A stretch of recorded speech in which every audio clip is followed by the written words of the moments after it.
hujan guys.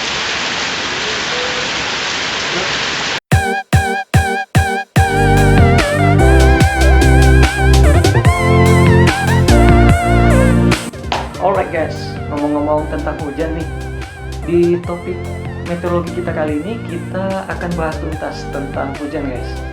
Jadi apa sih? Oke, langsung aja. Jadi hujan adalah sebuah peristiwa presipitasi, yaitu proses jatuhnya cairan ke permukaan bumi, baik itu berwujud cair maupun berwujud beku. Jatuhnya cairan tersebut ke permukaan bumi setelah melalui proses kondensasi uap air menjadi butiran air, yang mana butiran air tersebut tidak dapat lagi ditahan oleh atmosfer sehingga jatuh ke permukaan bumi. Hujan biasanya terjadi ketika ada awan tebal, di mana pada awan ini terdapat butiran-butiran air yang nantinya akan turun menjadi hujan. Wah, jadi penasaran nih, bagaimana sih proses terjadinya hujan? Terus apa-apa aja sih faktor-faktor yang mempengaruhi hujan, dan bagaimana hujan itu bisa ditakar ataupun bisa diobservasi? Terus apa aja sih dampak-dampak hujan ini bagi kehidupan di bumi? Nah, biar lebih paham lagi nih tentang hujan, kita simak aja langsung penjelasan dari sobat-sobat meteo kita. Oh ya, disimak ya, jangan di skip.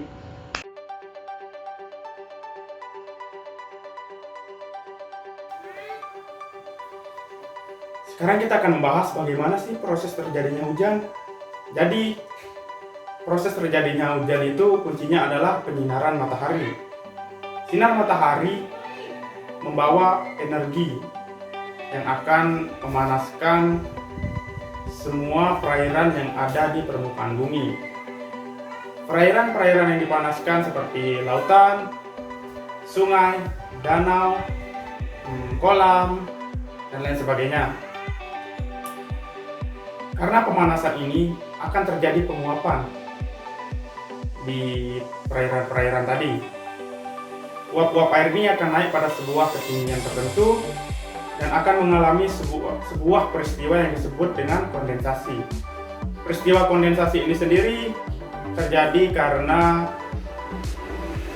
suhu di sekitaran uap-uap air ini lebih rendah daripada suatu titik embun uap air itu, sehingga uap air tadi akan berubah menjadi titik-titik air yang lebih besar.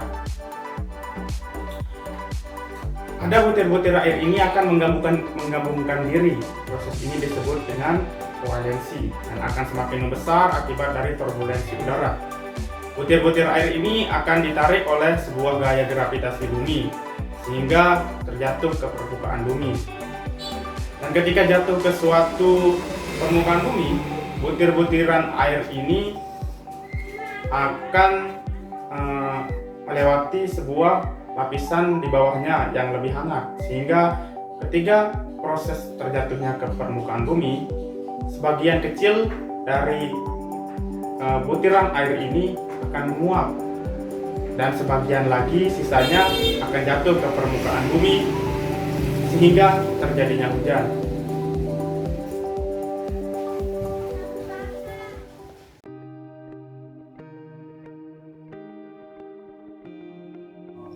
Baik, saya akan menjelaskan faktor-faktor apa saja yang mempengaruhi terjadinya hujan. Faktor yang pertama adalah faktor garis lintang. Faktor utama yang paling mempengaruhi curah hujan suatu tempat adalah letak tempat tersebut dari garis khatulistiwa. Semakin dekat suatu tempat dengan garis khatulistiwa atau derajat lintangnya semakin rendah, maka akan semakin besar pula curah hujan yang diterima oleh tempat tersebut.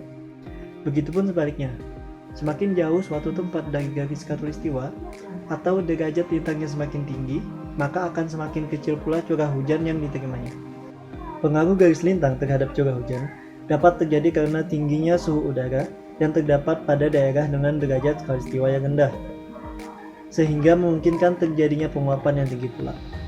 Air yang menjadi uap air karena proses penguapan yang tinggi inilah yang kemudian mengalami kondensasi dan menjadi hujan melalui siklus hidrologi. Pengaruh garis lintang terhadap curah hujan dapat kita lihat dari betapa seringnya hujan terjadi di Indonesia dibandingkan hujan yang terjadi di kutub. Kemudian yang kedua adalah faktor tinggi tempat. Semakin tinggi suatu tempat, maka semakin rendah curah hujan yang diterima oleh tempat tersebut. Begitupun sebaliknya. Pengaruh tinggi tempat terhadap curah hujan dapat terjadi dikarenakan pada umumnya semakin tinggi suatu tempat, maka akan semakin rendah pula suhu udara di tempat tersebut. Kemudian yang ketiga adalah jarak tempat dari laut. Semakin dekat suatu tempat dengan laut, maka akan semakin besar pula curah hujan di tempat tersebut. Begitu juga sebaliknya. Jarak suatu tempat yang terlalu jauh dengan laut akan menjadikan uap air yang terkondensasi akan mencair menjadi hujan sebelum mencapai tempat tersebut. Kemudian yang keempat adalah arah angin. Angin adalah media yang membawa awan untuk mencapai tempat tertentu. Jika suatu daerah jarang dilalui oleh angin, maka akan semakin jarang pula daerah tersebut menerima hujan. Pengaruh angin terhadap curah hujan dapat kita lihat pada ekosistem gurun di NTT.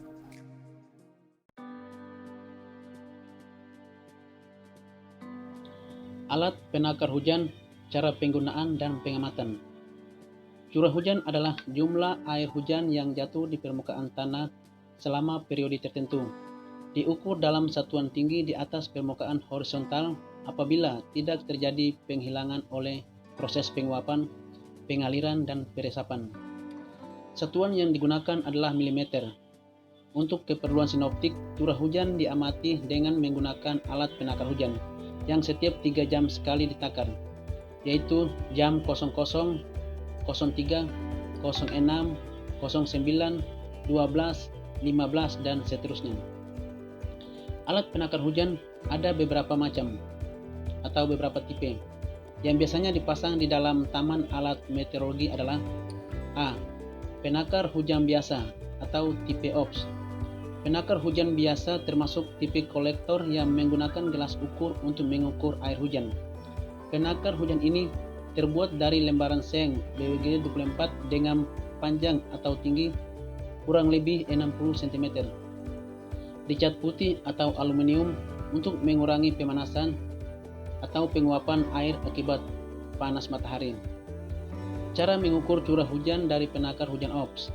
1. Pegang gelas penakar di bawah kran, kemudian kran dibuka.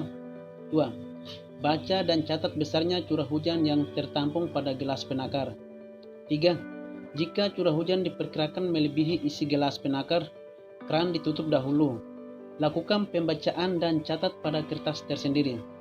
Untuk mencegah kekeliruan menghitung, airnya disimpan dahulu di tempat lain, kemudian takar air sisa yang ada dalam penakar hujan sampai habis. 4. Selesai pengukuran, kran ditutup kembali. B. Penakar hujan otomatis atau tipe Hellman. Penakar hujan tipe Hellman termasuk penakar hujan otomatis atau penakar hujan yang dapat mencatat sendiri secara otomatis. Badannya berbentuk silinder dengan tinggi 115 cm dengan berat kurang lebih 14 kg. Pada umumnya yang dipakai BMKG diimpor dari Jerman.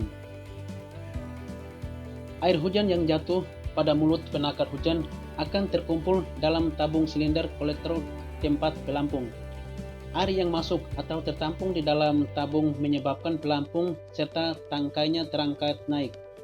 Pada tangkai pelampung terdapat pena mencatat yang gerakannya selalu mengikuti tangkai pelampung.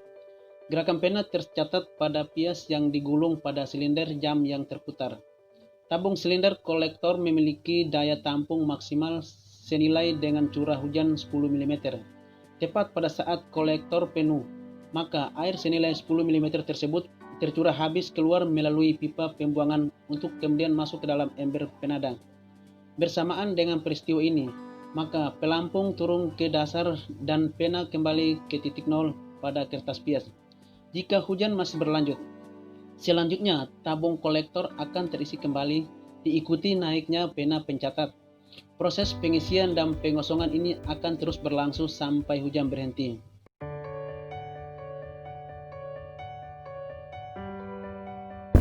Lalu, bagaimana cara melakukan pengamatan menggunakan alat penakar hujan tipe Hillman? Pengamatan curah hujan tipe Hillman dilakukan setiap hari pada jam 7.00 waktu setempat. Pertama, buka pintu bagian muka penakar hujan, regangkan pena dari pias, lalu angkat silinder jam perlahan ke atas. Putar jam Hillman secukupnya, jangan terlalu keras. Ambil kertas pias Hillman yang baru dan tulis pada sisi kiri pias nama stasiun, dipasang tanggal berapa dan jam berapa. Pasang pias pada silinder jam dan jepit pias dengan menggunakan alat penjepit pias yang melekat pada silinder. Letakkan kembali silinder pada tempatnya, lalu cocokkan waktu yang ditunjukkan oleh ujung pena pada pias dengan waktu setempat, dengan cara silinder jam diangkat sedikit dan diputar perlahan-lahan ke kiri atau ke kanan. Putarannya tidak boleh terlalu banyak.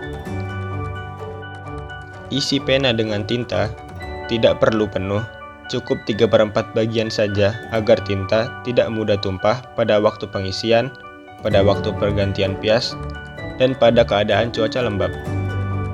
Lakukan penyetelan titik nol dengan cara menuangkan air bersih ke mulut penakar secara perlahan-lahan hingga air tumpah, dan pada pias akan tercatat grafik atau garis vertikal dari garis 0 sampai dengan garis 10.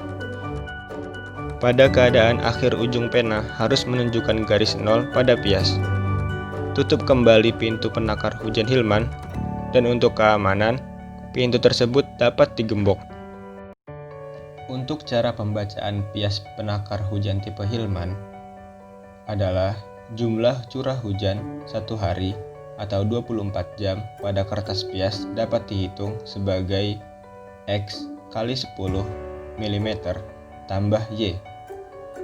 X sebagai berapa kali tercapai curah hujan setinggi 10 mm dan Y nilai skala terakhir yang ditunjukkan grafik.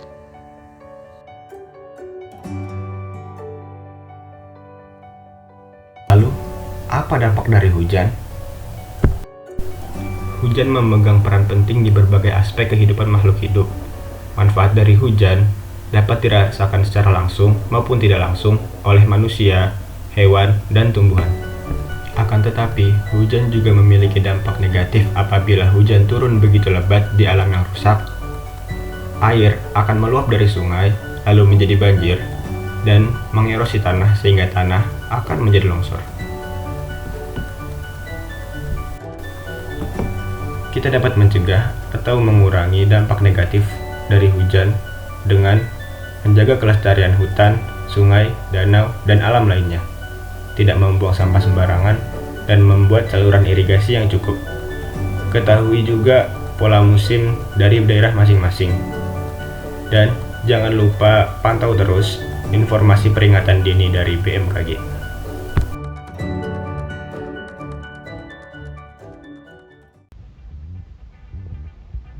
Gimana guys? Sudah dilihat kan penjelasan dari sobat meteo kita? Nah, artinya sudah paham kan ya? Pastinya dong. Oke, sekian dulu pembahasan kita tentang meteorologi kali ini. Semoga bermanfaat bagi kita semua. See you on the